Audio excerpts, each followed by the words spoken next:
السلام عليكم ورحمة الله وبركاته. ازيكم عاملين ايه؟ يا رب تكونوا بخير. اهلا بيكم معايا في اسماء في المطبخ. النهارده جايلكم بفيديو جديد. حطي لايك للفيديو واشتركي معايا في القناة لو اول مرة تشوفيني من كلمة اشتراك الحمراء اللي تحت الفيديو، وكمان فعلي الجرس عشان يجيلك اشعار بكل الفيديوهات اللي انا عملتها اللي انا بعملها. زي ما انتوا شايفين كده النهارده كنت بادئه اليوم كده بمحشي بتنجان. طبعا بقالنا شويه ما عملناش بتنجان وكده، فقلنا نعمله مع بعض. تعالوا بس قبل ما نبدا نقول اللهم صل وسلم وبارك على سيدنا محمد وعلى اله وصحبه وسلم. شايفين بقى السليم والخناقه اللي بتحصل ما بيني وما بينه عشان بس بعمل شويه بتنجان محشي. يعني شايفين الوضع اللي انا فيه او هو بيعمل فيا ايه. زي ما انتوا شايفين كده كنت جايبه البتنجان وقلت هو اول حاجه هعملها وبعد كده ادخل على المطبخ مره واحده. فهو بقى ما كانش سايبني في حالي خالص، عايز يعمل باي طريقه معايا وعايز يمسك السكينه. وبصوا يعني عايزه اقول لكم معاناه. حتى انا بقى ايه بقيت شايلاها كده على جنب ومخبياها عشان عمال بقى ايه مش ساكت وعايز يلعب بيها وكده. المهم بقى ايه فمسكت كده البتنجان. اول حاجه انا بصراحه ما بعرفش اعمله غير لما بطريه بس الاول كده على ايدي. فانا مسكت ده كله طريته وبعد كده بدات ان انا افتح الكاميرا واشتغل. لاني بحس ان هو لما بيكون ناشف كده مش عارفه، بحس ان هو بيبقى بتشرخ مني مش عارفه. المهم بقى ايه رحت بعد ما عملته زي ما قلت لكم كده رحت ايه بدات ان انا اوري البتنجان. وطبعا خلصنا الحفله بتاعه البتنجان دي ايه وقمت بقى على ايه على المطبخ. طبعا بقى سليم كده كان مبهدل الدنيا معايا. وعايزه اقول لكم ما بحبش اعمل حاجه وانا قاعده في الريسبشن بسبب ان هو بيبهدل الدنيا. لو بحشي محشي بتلاقي الريسبشن كله بقى رز وبقى ورق. يعني عايزه اقول لكم بهدله. الشغل والطفل بيكون صاحي بيكون بهدله. بس الواحد بقى بيبقى غصب عنه هيعمل ايه، يعني ساعات بيبقى الواحد واصل لمرحله ان انت بتبقى ما بتصدقي ينام عشان انت كمان تنامي. المهم ربنا يهديهم ويخليهم. مسكت بقى البتنجان وقورته وخلصته وبعد كده رحت جايبه بقى حله على النار. قمت بقى على البوتاجاز مره واحده، جبت حله على النار وبدات كده ان أنا اقطع البصل عشان ايه هنجهز الصلصه. طبعا انتوا عارفين ان انا عندي المنقذه بتاعتي الصلصه اللي متفرزه في الفريزر. اخر مره كنت عامله كميه كويسه، كنت عامله حوالي 10 كيلو. ف... فلسه معايا يعني وكده. فرحت قطعت البصل وحطيت بقى زيت وقطعت كده نص واحد فلفل شطه بس هو ما طلعش حراق يعني. المهم بقى وانا كده شغاله في البصل وعقبال ما ايه قلت تدبل معايا وتتحمر شويه. كان عندي كام طبق كده مكان الفطار، ما كانوش كتير يعني. كنا جايبين فطير وحاجات زي كده فما كانش فيه يعتبر مواعين. فقلت بقى ايه عقبال ما البصله تحمر معايا عشان اكسب وقت اغسل بس الطبقين اللي في الحوض دول عشان افضي الحوض عشان خاطر ايه اغسل يعني الخضره وانضفها وكده. اهو يعني المهم ما خدتش معايا دقيقه بالظبط. هو بس كان اللي في الحوض ده مكان تقشير بصل وحاجات زي كده، مكان ما كنت ببدا اجهز يعني الاكل وكده. فرحت شطفت المواعين ورحت بدات ان انا ايه اصفي الحوض من الحاجات اللي موجوده فيه عشان خاطر ايه اللي افضي يعني الدنيا عشان لما اجي اغسل الخضره وكده.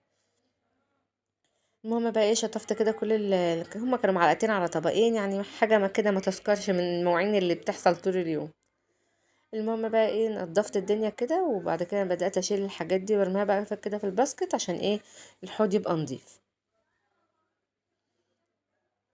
خلصت بقى كده وتعالوا بقى نرجع على البوتاجاز تاني ونشوف بقى ايه البصلة بتاعتنا بقت عاملة ازاي. هنا بقى كانت البصلة بدأت تحمرت معايا زي ما انتوا شايفين، وكنت طبعا عمالة بقلب فيها. وكنت مطلعه بقى كيس من الصلصه اللي انا مفرزاها زي ما قلت لكم، يعني بجد حلوه جدا ولونها احمر شايفين اللون. وعايزه اقول لكم لما بسيبها بعملها بالصلصه بالطريقه دي، عايزه اقول لكم ان هي ما بتاخدش وقت معايا في التسبيك خالص. غطيتها بقى كده وسبتها تتسبك شويه وتفك من التلج اللي هي كانت فيه. وجبت بقى الخضره، كان عندي بقى 3 حزم خضره شبت وبقدونس وكزبره. الخضره اليومين دول ما شاء الله في الشتاء بتكون حلوه، ما بتكونش زي الصيف كده ورفيعه وصفرة. لا الخضار عموما في الشتاء بيكون حلو. المهم بقى رحت جايبه الخضره وشلت الجزء اللي فوق وبدات كده ان انا ايه لو فيها حاجه مش نظيفه او مش حلوه ان انا ارميها. هبدا بقى كده امسك واحده واحده واطلع كل الحاجات اللي انا مش عايزاها فيها واروح ايه راكنه على جنب اهو زي ما انتوا شايفين كده. طبعا بنطلع كميه كبيره منها بس هو عشان خاطر ما ناكلش حاجه ايه مش نظيفه. المهم بقى ايه طبعا انا مش هنضفها قدامكم، يعني انا هجيب الطبق واملاه ميه واحط فيه الخضره واسيبه. بس انا بقى بعد ما قفلت الكاميرا صفيت الميه دي مرتين 3 ونقعت الخضره شويه في الميه كده لغايه ما ايه حسيت ان هي نظيفه. المهم بقى ايه هنا هسيب بقى كده الميه تنزل على الخضره وهصفيها مره واتنين، وبعد كده هبدا بقى ايه ان انا اجيبها عشان اقطعها معاكم.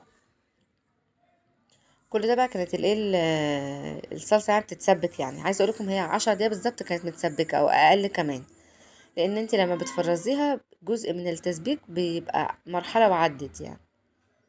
المهم بقى ايه، دي طبعا مش كل كميه الخضره، انا حسيت ان انا هعمل يعني انا اصلا مش هعمل غير كيلو بتنجان، ما كنتش جايبه كوسه لان احنا ملناش فيها قوي، ووحدتين 3 فلفل كده من التلاجة.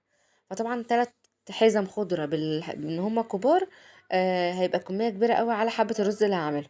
فرحت جايبه شويه من كل نوع خضره، حطيتهم وقطعتهم، والباقي رحت ايه شايلاه كده في كيس لفاه في التلاجة، بحيث بقى استخدمها يعني على مدار الاسبوع. المهم بقى كنت جبت بقى الكيس بتاع البتنجان اللي انا ايه بعد ما قورت رجعته فيه، وجبت الصينيه بقى وبدات ان انا ايه، طبعا بعد ما شلت اللي فيها وشطفتها وغسلتها، جبت بقى البتنجان وجبت 2 3 فلفل كده رومي، وبدات كده ان انا اغسل البتنجان عشان كده يبقى ايه كل حاجه جاهزه عندي، فاضل ان انا ايه ان انا اخلط الخلطه وخلاص على كده. المهم بقى غسلت البتنجان وفتحت الفلفل كده وشطفت من جوه كويس، لان طبعا الفلفل يعني مش مضمون، ساعات بيبقى فيه حاجات مش لطيفه من جوه.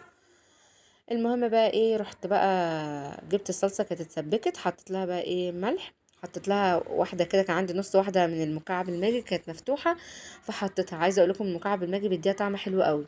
وحطيت شطه وكمون وفلفل اسود، وقلبت الصلصه بقى كويس. وبعد كده ايه جهزت كده الصلصه، وعايزه اقول لكم ان لغايه دلوقتي كانت اللحمه لسه ما فكتش معايا، فقلت بقى خلاص هجهز الخلطه والمحشي واخلصه، وبعد كده ايه تكون اللحمه فكت، يعني نستغل الوقت. المهم بقى هنا كان عندي ايه، كان عندي معلقتين 3 صلصة كده في طبق في التلاجة، فقلت انا هستخدمهم هما مع الصلصة دي عشان خاطر ايه ما يترموش يعني وكده، حرام القوطة غالية. المهم بقى هنا قلبت الخلطة، كنت غسلت الرز وصفيته وحطيت عليه الخضرة، وبعد كده حطيت الصلصة بقى عندي ايه متبلة وجاهزة. المهم بقى هنا بقى ايه بعد جبت بقى الحلة زي ما هي كانت مكان الصلصة عادي، يعني هنحشي ونحط فيها كده كده ايه، يعني مكان صلصة مش حاجة وحشة. وبدأت كده زي ما انتوا شايفين ان انا احشي البتنجان. المهم بقى ايه طبعا اسهل محشي ممكن تعمليه في حياتك هو المحشي البتنجان. عايزه اقول لكم ان انا بدأت اقور وان انا اجهز المحشي اصلا كانت الساعه 2:30 الظهر، الساعه 3:30 كنت خارجه من المطبخ عامله كل حاجه، كان فاضل بس على التسويه، وطبعا ما كناش هنسوي الساعه 3، يعني قلت كده على الساعه 5 6 ابدأ ان انا اشغل ايه على المحشي وكده.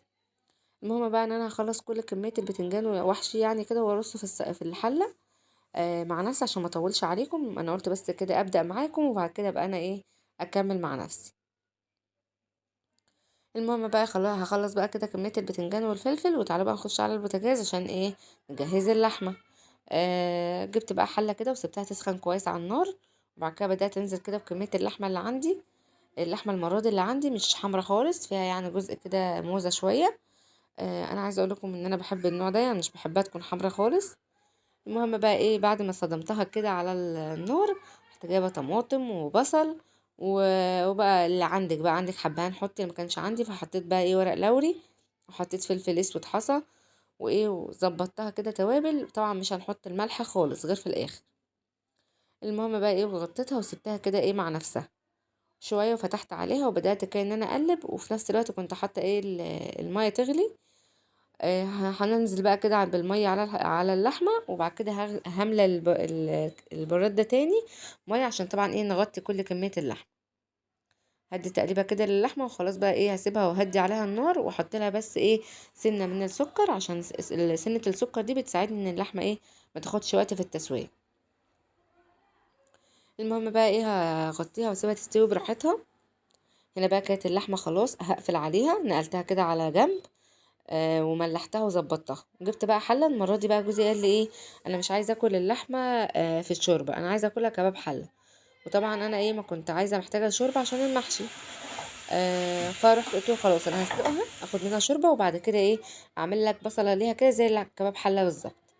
قطعت كده بصلتين كده كبار حلوين وسبتهم يتبلوا، وبعد كده رحت جايبه حله اللحمه بقى، ورحت مصفيه اللحمه من الشوربه، ونزلت على ايه على البصل، وسبتها كده مع نفسها، اديتها بق بس صغير كده نص كوبايه من الشوربه، واديتها فلفل اسود وملح وبس كده، وسبتها بقى تتشوح لغايه ما البصل اتكرمل معايا وغمق كمان لون اللحمه وبقى تمام التمام. بعد كده رحت جايبه حله المحشي ورحت ظبطت الشوربه بتاعتها وسبتها برضو تستوي على النار. وكمان عملت ايه، طبعا انتوا عارفين عندنا شوربه، هنعمل شوربه شعريه.